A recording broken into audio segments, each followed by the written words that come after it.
Patrouille au-dessus de la Méditerranée.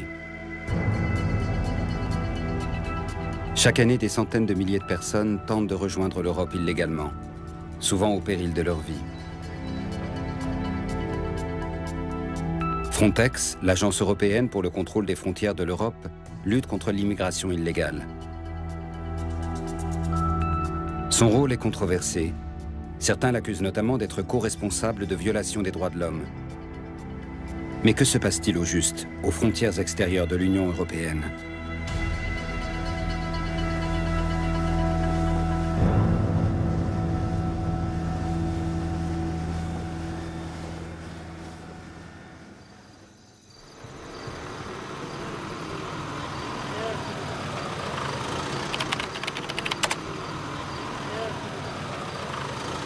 La vallée de l'Evros, l'un des principaux points d'entrée dans l'Union européenne pour les migrants clandestins. Les gardes-frontières de Frontex prennent leur service de nuit. Parmi eux, 2 Autrichiennes. Je vais vous demander d'aller dans le village de Janina. La plupart des clandestins traversent le fleuve à cet endroit précis. C'est sur le secteur de la police de Soufli.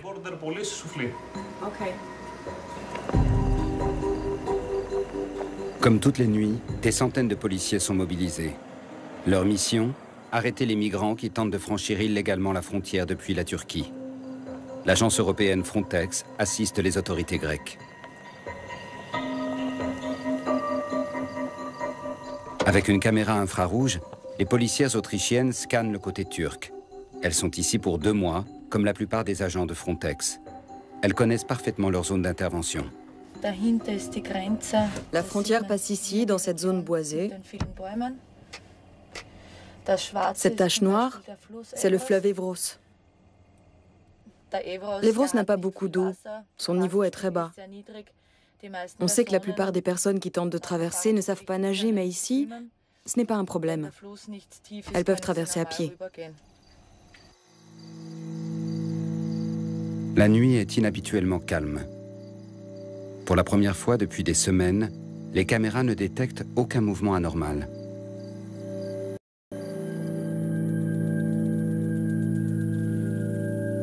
La frontière terrestre entre la Turquie et la Grèce s'étire sur environ 200 km. Ces dernières années, des centaines de milliers d'immigrés ont emprunté illégalement ce corridor pour entrer dans l'Union européenne. Parmi eux, des Afghans, des Pakistanais, mais aussi des Syriens qui ont tenté leur chance par voie terrestre. Débordée par l'afflux de clandestins, la police grecque a massivement renforcé sa présence à partir de l'été 2012. Jusqu'à 1800 policiers supplémentaires venus de tout le pays ont été déployés pendant un certain temps à la frontière gréco-turque. Le chef de la police d'Orestiada, à quelques kilomètres du fleuve Evros, obtient enfin des résultats.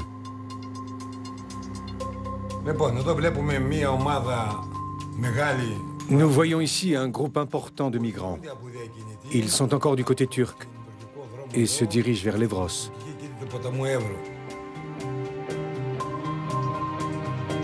Le groupe qui marche vers le fleuve compte une centaine de personnes. Le passeur et les migrants ont atteint la rive du fleuve.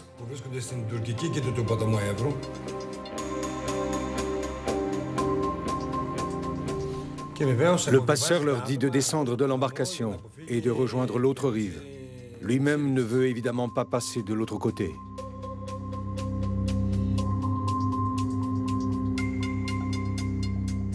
Nos troupes spéciales vont intervenir pour intercepter le passeur.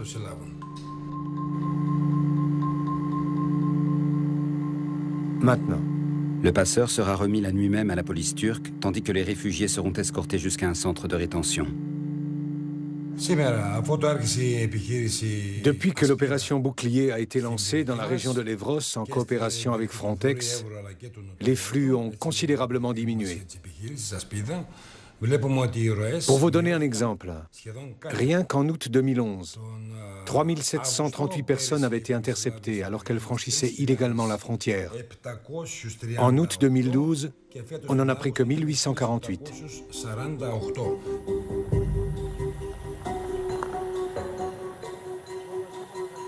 80 agents de Frontex participent au contrôle de la frontière entre la Grèce et la Turquie. Les patrouilles binationales se composent toujours d'un policier de Frontex et d'un policier grec, à qui il revient de prendre les décisions sur son territoire national.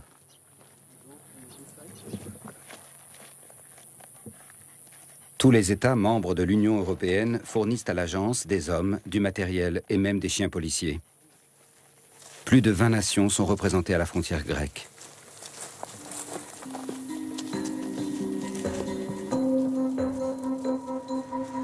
Frontex doit contribuer à rendre les frontières extérieures de l'Union européenne aussi étanches que possible, dixit la Commission européenne, que ce soit en Grèce, au large des îles Canaries ou à la frontière avec l'Ukraine à l'est.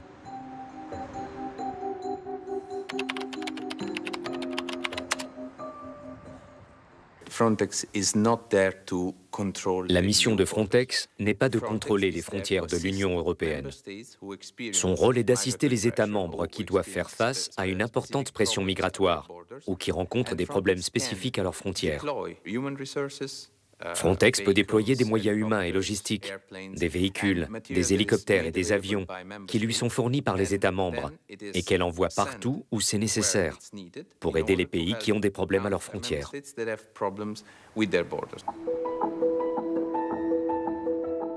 L'agence est une émanation de l'accord de Schengen, entré en vigueur en 1995. Suppression des contrôles aux frontières intérieures, suppression des visas, libre circulation des personnes dans l'espace Schengen. Tels en sont les grands principes. Les uns après les autres, les États membres de l'Union européenne y adhèrent, à l'exception de la Grande-Bretagne et de l'Irlande. Inévitablement, les contrôles s'intensifient aux frontières extérieures. Les ministres européens de l'Intérieur décident de créer Frontex, l'agence européenne pour la gestion de la coopération opérationnelle aux frontières extérieures. Depuis 2005, sa zone d'intervention s'étend de l'Afrique de l'Ouest à l'Europe de l'Est.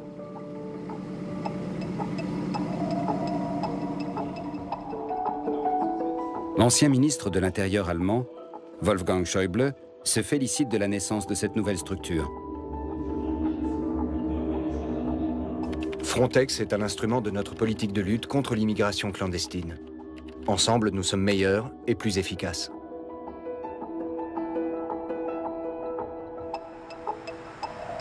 L'agence n'existe que depuis quelques années, et pourtant, elle est régulièrement montrée du doigt par les défenseurs des droits de l'homme.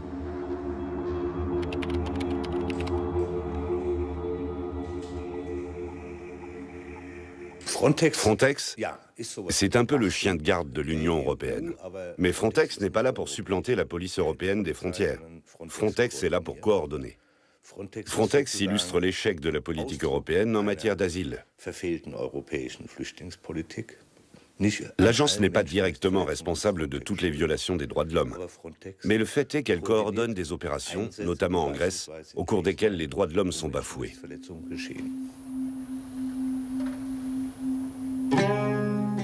Fylakio, l'un des 4 centres de rétention de la région de Lévros. C'est ici qu'échoue une partie des migrants illégaux interceptés à la frontière. Promiscuité, vétusté, manque d'hygiène, les associations de défense des droits de l'homme dénoncent depuis des années les conditions de vie à l'intérieur de ces centres fermés. Les journalistes n'y ont pas accès. Seuls quelques-uns des avocats travaillant pour des organisations d'aide aux réfugiés peuvent entrer en contact avec les migrants.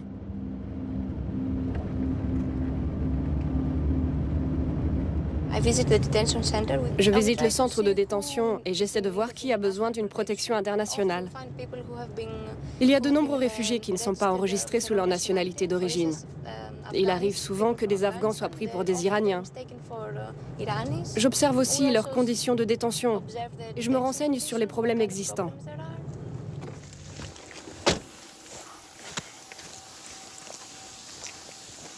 Une fois par semaine, cette avocate de 28 ans rend visite aux détenus de Fylakio. À chaque fois, elle trouve de nouveaux clients. Jusqu'à 300 personnes s'entassent parfois à Fylakio. Toutes auraient besoin d'une assistance juridique. Mais c'est mission impossible, en partie à cause de la barrière de la langue et du manque d'interprètes. Aliki Karavia travaille pour une organisation grecque d'aide aux réfugiés.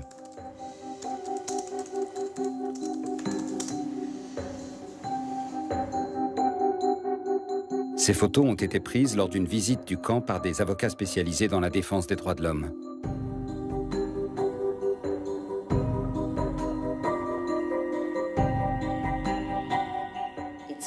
Les conditions sont mauvaises. Il y a 300 personnes entassées dans de petites pièces.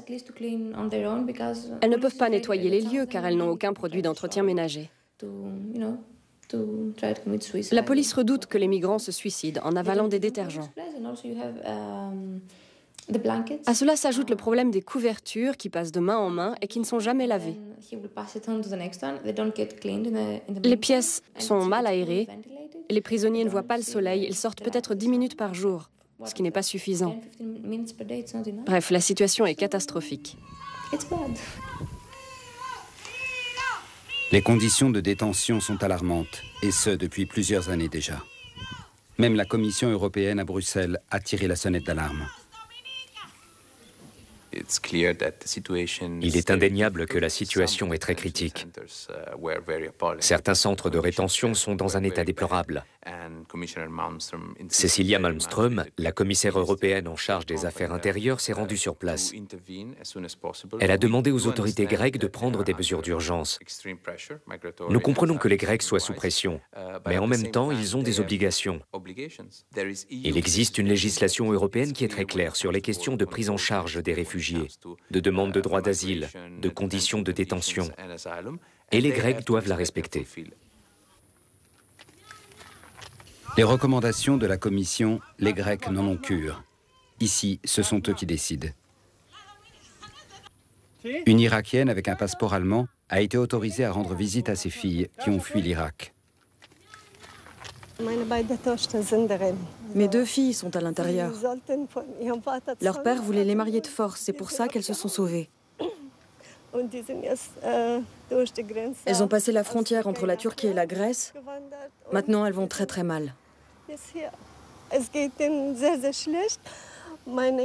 Ma plus jeune fille ne mange plus rien. Elle est presque devenue anorexique. La nourriture est très mauvaise. Le dimanche, il n'y a qu'un repas par jour. On les traite très mal ici. Je n'aurais jamais pu imaginer une chose pareille. La Grèce est un pays européen. Les conditions devraient être les mêmes qu'en Allemagne. Mais ce n'est pas le cas. Les agents de Frontex aussi savent ce qui se passe à l'intérieur des camps. Il n'empêche qu'ils continuent à y transférer les réfugiés interceptés.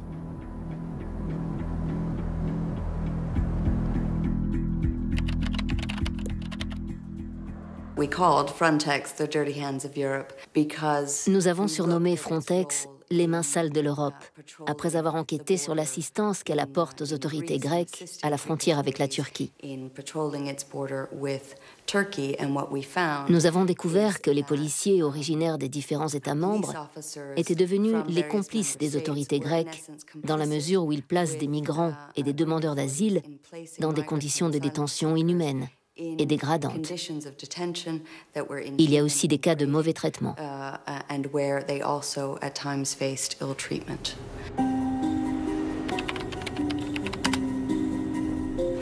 Varsovie, le siège de Frontex. Près de 300 fonctionnaires travaillent dans la capitale polonaise pour la police européenne des frontières. Un bâtiment ultra sécurisé.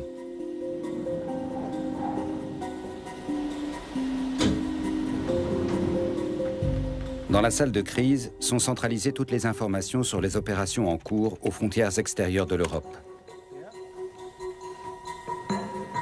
L'évolution de la situation à la frontière gréco-turque est évidemment suivie de près. Mais ici, on estime que les critiques sur les conditions de détention ne sont pas fondées.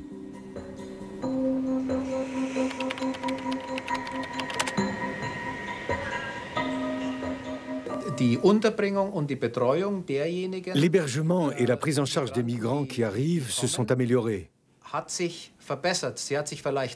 La situation ne s'est peut-être pas améliorée autant qu'on le voudrait. Mais des progrès ont été faits en matière d'hébergement, de prise en charge, de soins médicaux et de capacité d'accueil.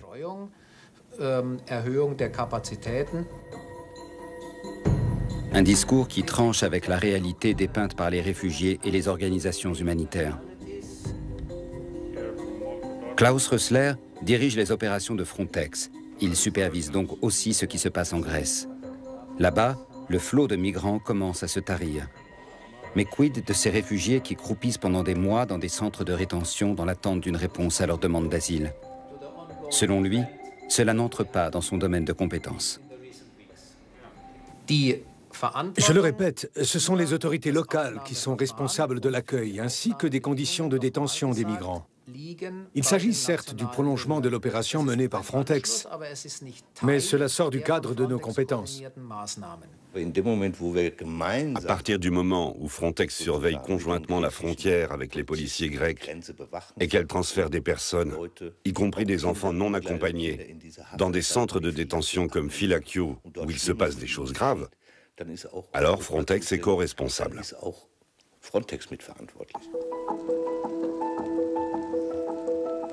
Cologne.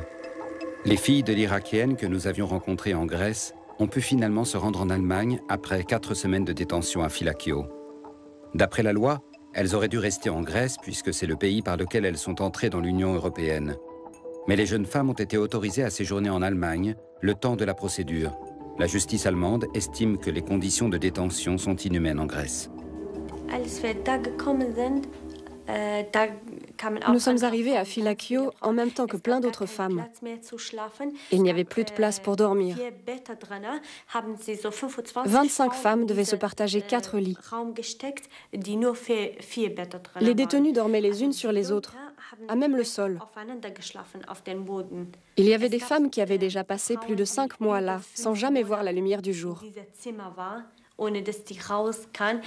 Elles étaient enfermées depuis tellement longtemps qu'elles en venaient à se détester et passaient leur temps à se disputer.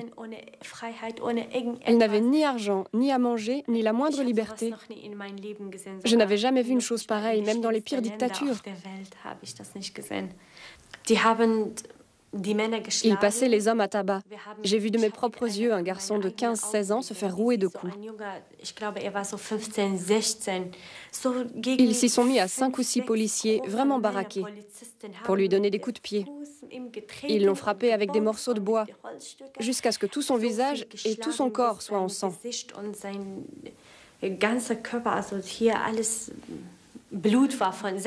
Pendant ce temps, nous les femmes, on tambouriné contre la porte en criant « Mais laissez-le tranquille !» Mais nous étions nous-mêmes derrière une porte en fer. Des cas de maltraitance sous les yeux des autorités européennes. Manifestement, rien n'a été fait pour améliorer la situation dans les camps grecs. L'Union européenne ne peut pas continuer à botter en touche, estime l'UNHCR, l'Agence des Nations Unies pour les réfugiés.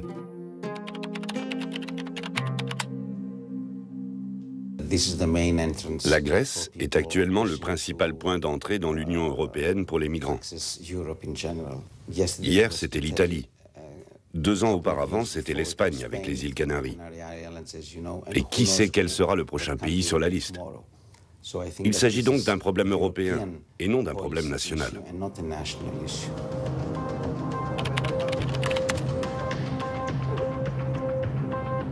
Un avion spécial des gardes-côtes italiens s'apprête à décoller de l'aéroport militaire espagnol de Torremolinos. Tout est parfaitement bien rodé.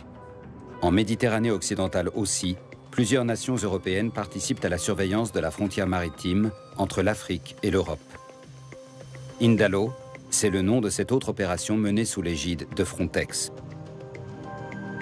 Au niveau du détroit de Gibraltar, les 2 continents se touchent presque.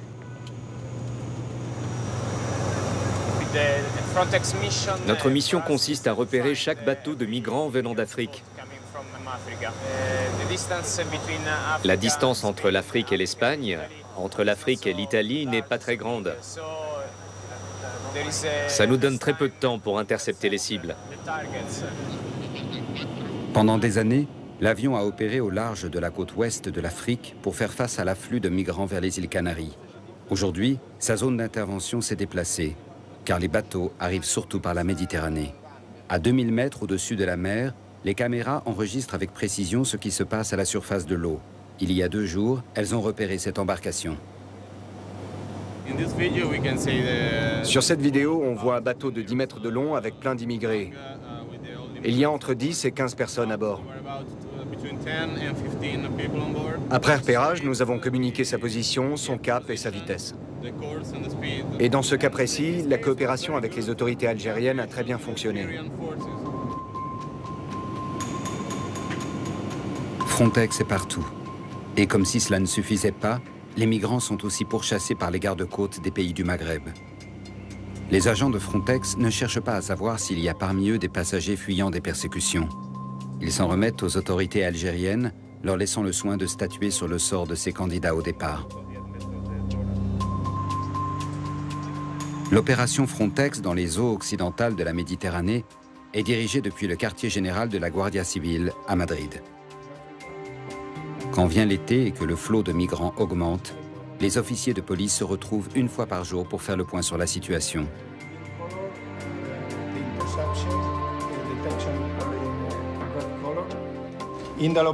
Opération Indalo. Hier, il y a eu un incident à 9 h du matin. Un de nos hommes a détecté un bateau pneumatique suspect à 3,5 milles marins au sud de Tarifa.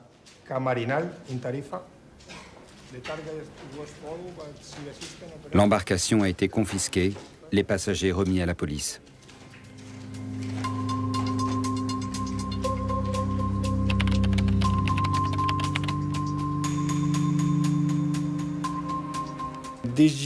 Cette année, le nombre d'immigrants clandestins est en train de baisser. Et c'est une bonne chose, car plus le nombre de traversées est élevé, et plus il y a de morts par noyade. Donc les chiffres baissent, mais il continue à y avoir un flot continu d'arrivées. Depuis le début de l'opération Indalo, nous avons recensé près de 700 immigrés clandestins. Malgré les risques encourus, les migrants renoncent rarement à faire le voyage. Sur une décharge, la police espagnole stocke les embarcations confisquées à des trafiquants de drogue, mais aussi et surtout à des clandestins.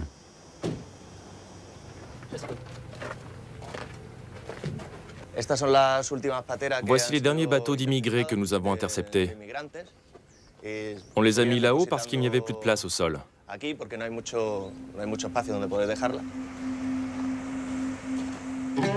De plus en plus de passeurs se disputent le marché. Une concurrence qui fait baisser les prix. Les prix ont baissé ces derniers temps. Ils se négocient un peu en dessous de 1 000 €. Et dans certains cas, c'est 3 essais pour le prix d'un. Si jamais ça se passe mal la première fois, ils peuvent tenter une deuxième, voire une troisième traversée.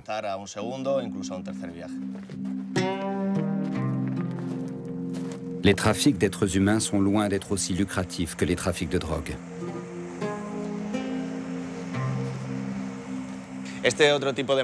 Voici un autre type d'embarcation tel qu'il est utilisé par les trafiquants de drogue. Vous voyez qu'il n'a rien à voir avec ce bateau gonflable, par exemple, qui a servi au trafic d'êtres humains. Il est plus sûr, plus grand. La seule chose qui intéresse la mafia, c'est la rentabilité. Et comme le trafic de stupéfiants rapporte plus que le trafic d'êtres humains, ils préfèrent investir dans la drogue. Le profit avant tout. D'autant que l'efficacité de Frontex semble toute relative, car les trafics se poursuivent envers et contre tout. Des considérations qui n'intéressent guère les policiers. Je suis un policier en charge d'une opération. Les questions politiques ne sont pas mon affaire. Nous avons un plan opérationnel, il a été rédigé par Frontex et nous l'appliquons. Notre mission consiste à sauver des vies en mer et à lutter contre les activités illégales. Ils n'arrivent pas à verrouiller tout le continent, mais ils font grimper les prix.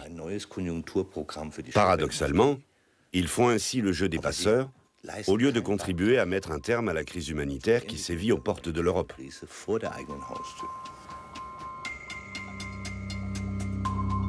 Avec le printemps arabe en 2011, la crise humanitaire s'est accentuée. La Méditerranée est devenue une zone mortelle. Des dizaines de milliers de Tunisiens, de Libyens et d'Égyptiens ont voulu fuir leur pays. Ils rêvaient d'une vie meilleure. En l'espace de quelques mois, les contrôles se sont relâchés dans leur pays. La plupart des réfugiés ont ainsi pu débarquer sur la petite île italienne de Lampedusa.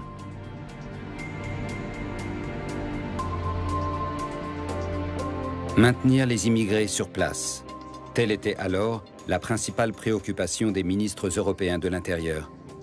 Et comme l'Italie les expédiait quand même plus au nord, Hans-Peter Friedrich, ministre de l'Intérieur allemand, n'a pas caché son mécontentement. Nous ne pouvons pas accepter que les migrants économiques arrivent en nombre en Europe via l'Italie. Et Joachim Herrmann, ministre de l'Intérieur bavarois, d'ajouter « On peut les faire embarquer sur le prochain navire italien et les ramener en Tunisie. »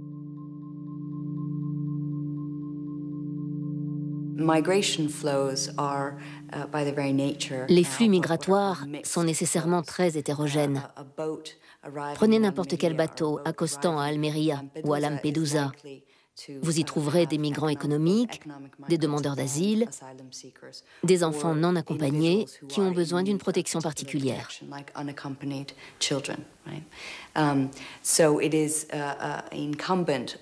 Les États membres, ainsi que l'Union européenne, sont tenus de leur garantir l'accès au territoire et d'assurer la protection de chaque individu. Chaque garde-côte employé dans le cadre d'une mission de Frontex est lié à des obligations très strictes. Il doit respecter les droits fondamentaux, les droits de l'homme, ainsi que le principe du non-refoulement.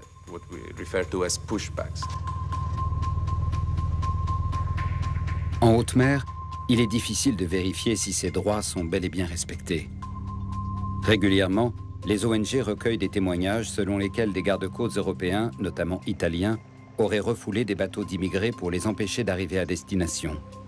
En 2012, la Cour européenne des droits de l'homme a tout de même fini par condamner ces opérations dites de pushback, soulignant qu'elles portaient atteinte à la Convention européenne des droits de l'homme.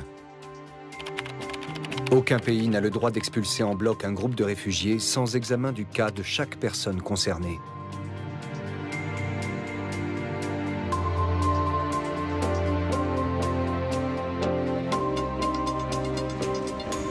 Il n'a jamais pu être prouvé que des équipages de Frontex s'étaient directement rendus coupables d'entorse à la légalité.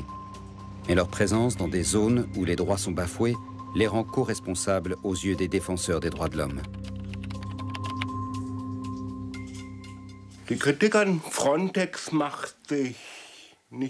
L'agence Frontex n'est pas directement visée. Ce qui est critiqué, c'est la dilution organisée des responsabilités.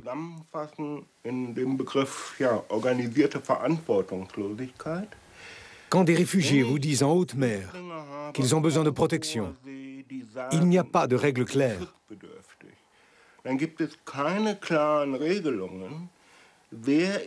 Qui doit veiller à ce que ces individus puissent bénéficier d'une procédure équitable? Est-ce le bateau national qui les a interceptés? Est-ce l'État membre qui a demandé l'opération?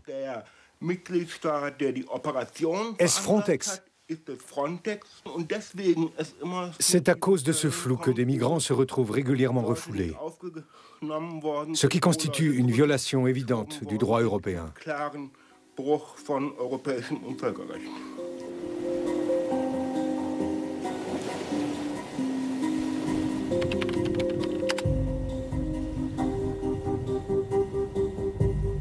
Forteresse Europe. Le budget alloué à Frontex par Bruxelles est en constante augmentation depuis des années. Il atteignait récemment 85 millions d'euros, de quoi renflouer le personnel, mais aussi financer des systèmes de surveillance toujours plus sophistiqués.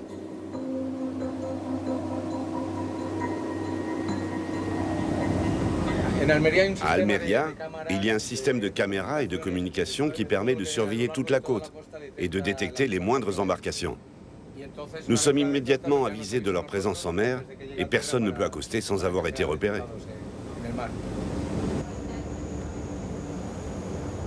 Le patrouilleur de la Guardia Civile ainsi que l'équipage sont financés par Frontex. Quand il s'agit de lutter contre l'immigration clandestine, la coopération européenne fonctionne parfaitement. Il y a même des gardes-côtes islandais. L'Islande n'appartient pas à l'Union européenne, mais elle est membre de l'espace Schengen et participe à ce titre à certaines opérations menées par Frontex. Le bateau islandais patrouille en dehors des eaux espagnoles et observe la mer jusqu'à la côte africaine.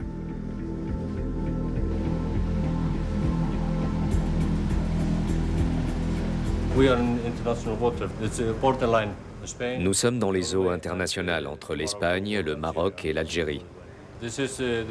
Nous en sommes à notre troisième opération avec Frontex. Nous avons participé à l'opération Hera au Sénégal, puis à l'opération Poséidon en Crète. Et là, nous sommes ici en Méditerranée dans le cadre d'Indalo.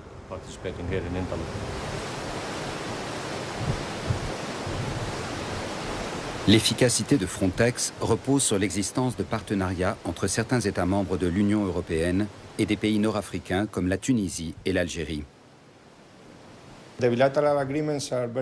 En vertu d'accords bilatéraux entre l'Espagne et différents pays tiers, nous sommes autorisés à patrouiller dans les eaux africaines. Sans ça, les résultats ne seraient pas aussi bons. Frontex et l'Union européenne profitent de cette constellation. C'est très important pour nous.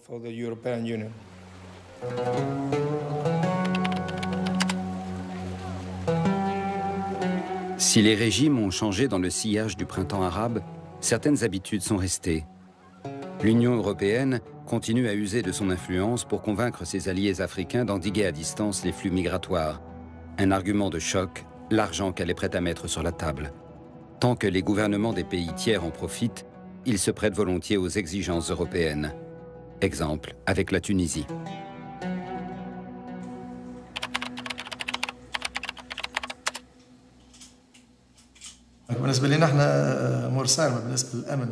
Nous surveillons de très près la frontière maritime. Notre gouvernement met tout en œuvre pour empêcher l'immigration illégale. Certains individus ont essayé de fuir par les bases navales, mais nous avons découvert leur stratagème. Nous avons aussi récemment intercepté un bateau égyptien avec 52 Africains à bord. Tous ont été appréhendés et traduits en justice. Ils sont toujours en détention provisoire. Nous sommes très stricts là-dessus.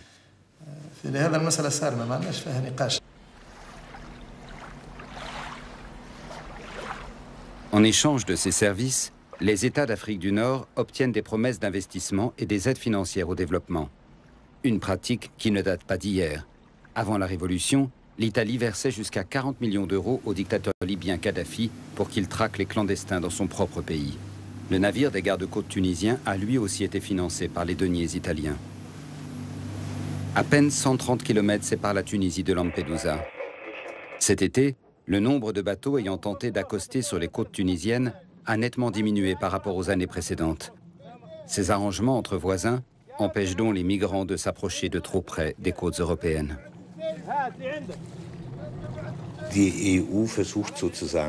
L'Union européenne essaie une fois de plus de déplacer les frontières, d'ériger de nouveaux remparts. Du coup, les individus ne sont plus interceptés aux portes de l'Europe, mais dans des États tiers. Cela représente un grand danger, car au lieu de mettre un terme aux violations des droits de l'homme aux frontières extérieures de l'Union européenne et aux morts par milliers, le problème est simplement délocalisé.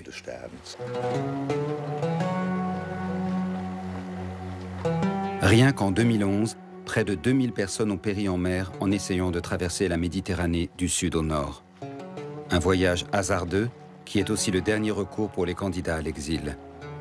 Originaires de régions pauvres, ils n'obtiennent pratiquement jamais de visa pour l'Union européenne.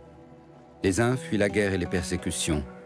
Les autres sont mus par l'espoir d'un avenir meilleur. Alors, rien ne les arrête. Mohamed, le fils de Mordia Zayer, a tenté de gagner l'Europe lui aussi. Comme des milliers d'autres, il a embarqué sur un bateau en direction de l'Europe avec un de ses cousins. Mais ils ne sont jamais arrivés et leurs corps ont disparu.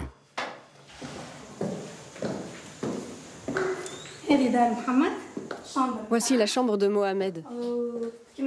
Voici ses photos et ses papiers. Ils sont toujours sur son lit. Quand ma mère fait le lit, elle remet toujours les choses dessus. Puis, elle s'assoit ici. Comme ça, elle peut penser à lui et à ce qui s'est passé. Mohamed et Abdallah sont portés disparus. Ils auraient été attaqués par des gardes-côtes. Et nous ne savons pas s'ils sont encore en vie. La presse est venue nous voir. Elle voulait des informations. Mais nous ne savons rien. Encore aujourd'hui, nous ne connaissons pas la vérité. Quand mon fils Abdallah m'a dit qu'il voulait partir, je lui ai dit qu'il était trop jeune pour cela.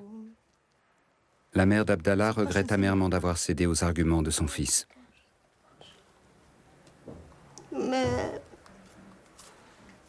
Mais il a fini par me convaincre.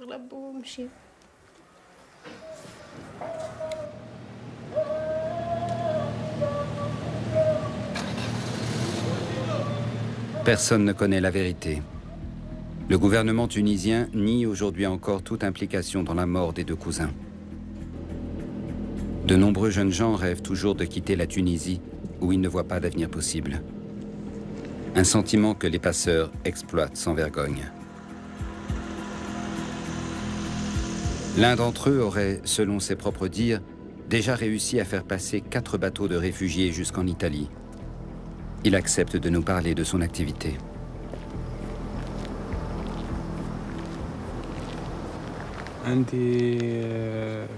J'ai des amis. Ce sont eux qui me mettent en contact avec des personnes qui veulent traverser clandestinement. Nous avons 4 embarcations sur lesquelles nous prenons le large. En mer, il y a un autre bateau qui attend pour emmener tout le monde en Italie. Il arrive parfois que des passagers qui n'ont pas les moyens de payer essaient d'embarquer de force.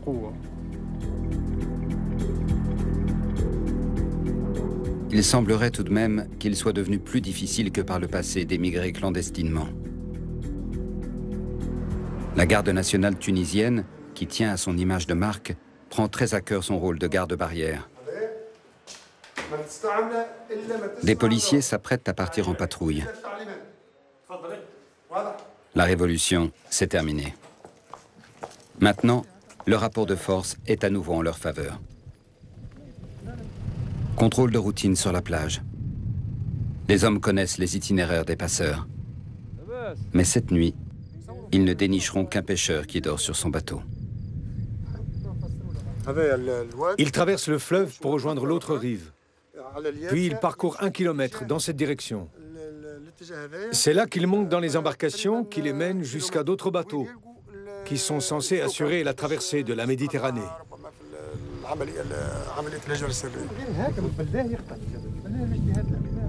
La police a-t-elle vraiment tout sous contrôle? Pas complètement, si l'on en croit notre passeur. Il y a un policier qui nous donne des tuyaux, contre de l'argent évidemment. Il est payé 5 millions de dinars. Il y a toujours des brèches dans la forteresse Europe. Pour autant, vivre en Europe reste le plus souvent un rêve inaccessible pour les Africains. Les voies légales pour rejoindre ce continent et y travailler leur sont fermées. Et s'ils tentent d'émigrer clandestinement, ils ont toutes les chances d'atterrir dans un camp, ou pire, de mourir pendant la traversée.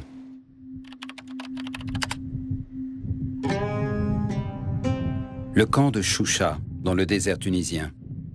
Au départ, il servait à accueillir des travailleurs noirs africains persécutés pendant la révolution libyenne pour leur soutien réel ou supposé au régime du général Kadhafi.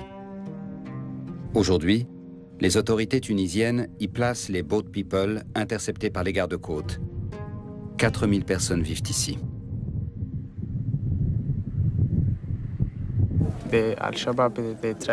En Somalie, une bande a tenté de me kidnapper. Ils m'ont brûlé la main gauche pour me forcer à rester avec eux.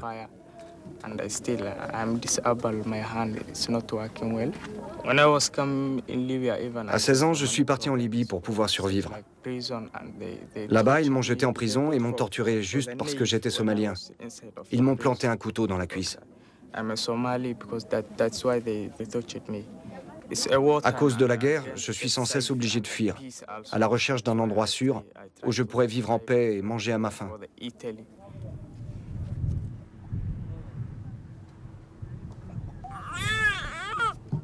Aya et Djihad, deux jeunes Somaliens, sont depuis 1 an dans ce campement. Ils ont dû quitter la Somalie car ils appartiennent à une minorité. Seule l'Europe pourrait leur apporter la sécurité à laquelle ils aspirent.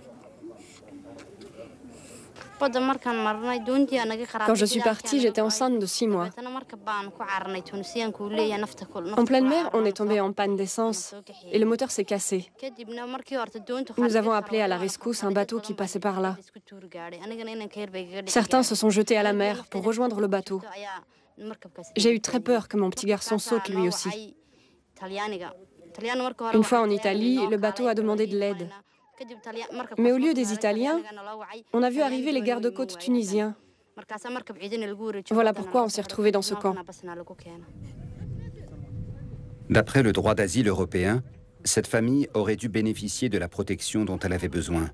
Mais de toute évidence, les gardes-côtes européens se sont arrangés pour qu'il en soit autrement. Il n'y a rien ici. Nous ne sommes pas morts, mais ce n'est pas une vie non plus. J'espère que l'ONU va nous aider. Nous sommes une minorité en Somalie. Nous ne pouvons pas retourner dans notre pays. Ce serait la mort assurée. Nous devons réessayer de passer en Italie. Il n'y a pas d'autre solution. Choucha s'est refermé comme un piège sur ces migrants. Ils sont parqués dans le désert. Le scénario, imaginé par certains politiciens, est devenu réalité. Dès 2004, des hommes politiques ont commencé à réclamer l'ouverture de camps de réfugiés en Afrique du Nord. En tête, Otto Schily, l'ancien ministre allemand de l'Intérieur. Je propose de créer des centres d'accueil dans les pays nord-africains. Dans la plupart des cas, il vaut mieux héberger les réfugiés à proximité de leur pays d'origine. Il y a des choses à revoir dans la politique migratoire européenne. La tendance actuelle consiste à maintenir les migrants le plus loin possible des frontières extérieures. Les États membres et l'Union européenne ont évidemment le droit de patrouiller le long de leurs frontières et de contrôler l'immigration. Mais l'Union européenne a aussi l'obligation, selon la législation internationale, d'examiner les demandes de droit d'asile de tous ceux qui nécessitent une protection internationale.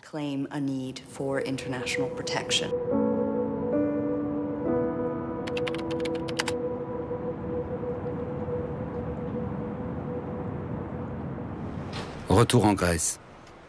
Les migrants ayant réussi à franchir la frontière terrestre entre la Turquie et la Grèce rejoignent en général Athènes au plus vite. Malgré une forte présence policière, il est plus facile qu'ailleurs de se fondre dans la masse. Dans la capitale grecque, on peut vivre caché, rencontrer des compatriotes, glaner des conseils. Mais pour la plupart, l'espoir d'accéder un jour à une vie meilleure s'envole rapidement. Il y a toujours eu des cas de migrants qui sont restés bloqués en Grèce, alors qu'ils projetaient au départ de rejoindre d'autres pays de l'Union européenne où les perspectives d'emploi et d'intégration sont plus intéressantes. Mais avec la crise économique et la recrudescence des violences racistes, la situation est devenue très difficile, pour ne pas dire dramatique.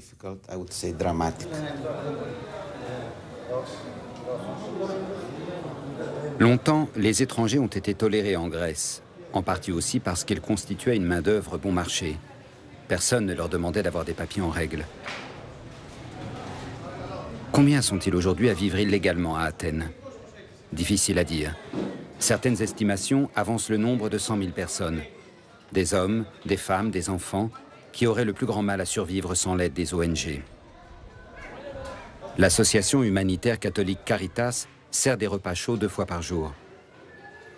Les étrangers qui viennent ici prennent le risque de se faire arrêter dans la rue, mais ils n'ont pas le choix.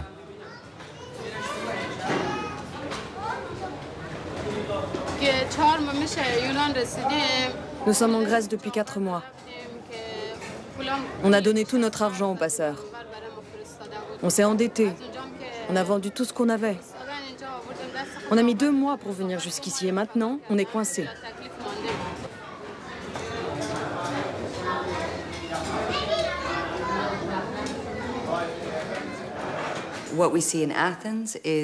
Il y a en ce moment à Athènes une forte concentration de migrants et de demandeurs d'asile qui sont dans une situation de grande détresse.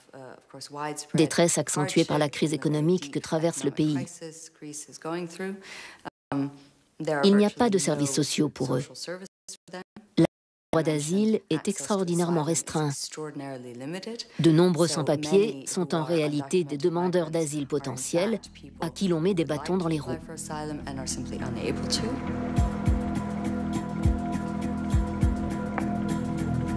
La police d'Athènes lance régulièrement des opérations contre les sans-papiers.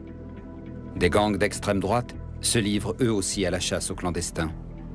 Dans un contexte de crise, on cherche des boucs émissaires. Et une fois de plus, les réfugiés sont des cibles toutes trouvées, alors qu'ils n'aspirent souvent qu'à une chose, partir d'ici. Oui, mais comment? Ils sont nombreux à vouloir déposer une demande d'asile. Le problème, c'est que les services compétents sont pratiquement inexistants en Grèce.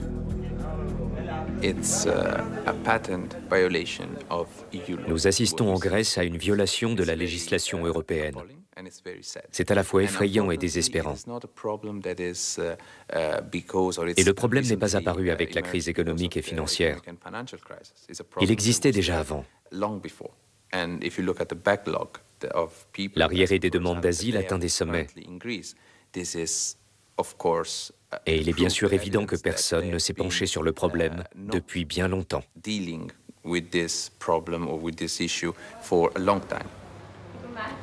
Un squat dans la vieille ville d'Athènes où s'entassent 17 personnes.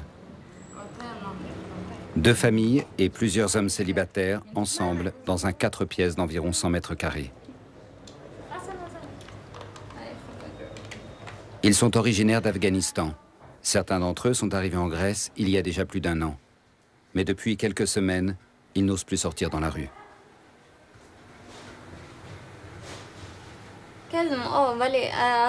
Quand on est arrivé ici, on nous a donné une carte rouge, une carte de séjour pour 30 jours. Comme ça, mon mari a pu travailler et aussi payer le loyer. Mais un beau jour, il a été passé à tabac en pleine rue. Maintenant, je ne le laisse plus sortir. J'ai une peur bleue de rester seule. C'est terrible. Je ne veux qu'une chose, partir d'ici.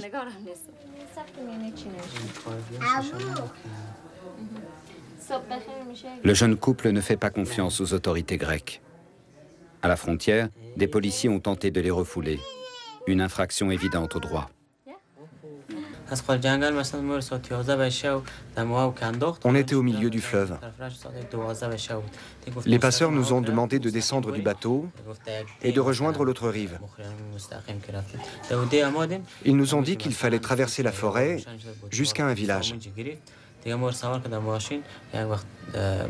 Quand on est arrivé au village, tôt le matin, on est tombé sur des policiers grecs qui nous ont aussitôt raccompagnés jusqu'à la forêt.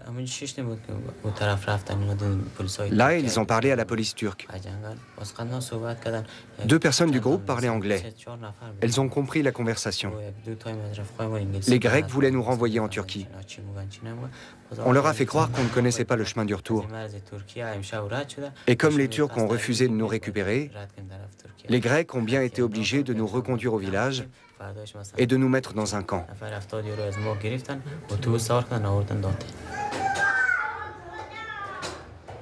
Les réfugiés qui vivent dans ce squat ne savent plus à quel saint se vouer. Ici, en Grèce, ils se retrouvent dans la même situation que celle qu'ils avaient fui.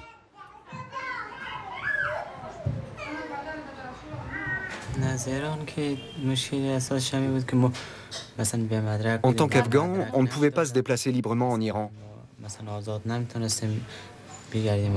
On ne pouvait pas aller travailler ou fréquenter l'école. Si on sortait, c'était uniquement le soir. Je ne travaillais d'ailleurs que la nuit.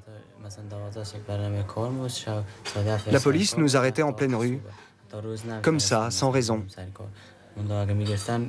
Certains d'entre nous ont passé des mois en prison.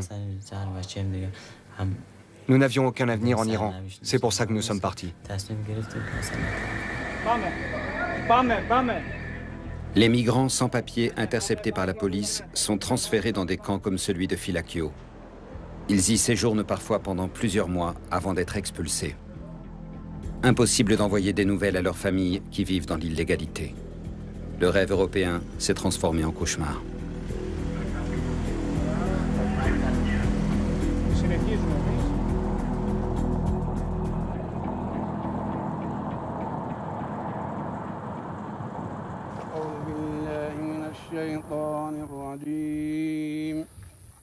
« 300 migrants inconnus sont enterrés dans ce cimetière, au bord de l'Evros.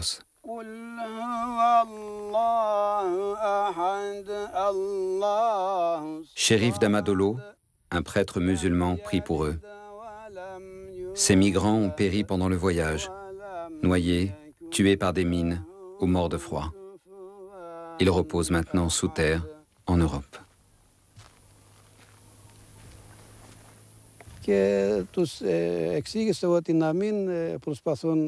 Ça n'a aucun sens d'empêcher les gens de passer. Ils viendront quand même. Il est temps que les hommes politiques européens le comprennent. Il faut trouver des solutions pour que ces gens puissent venir en Europe.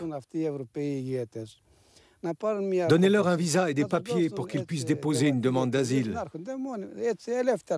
Ils ne seront plus obligés de risquer leur vie pour venir ici.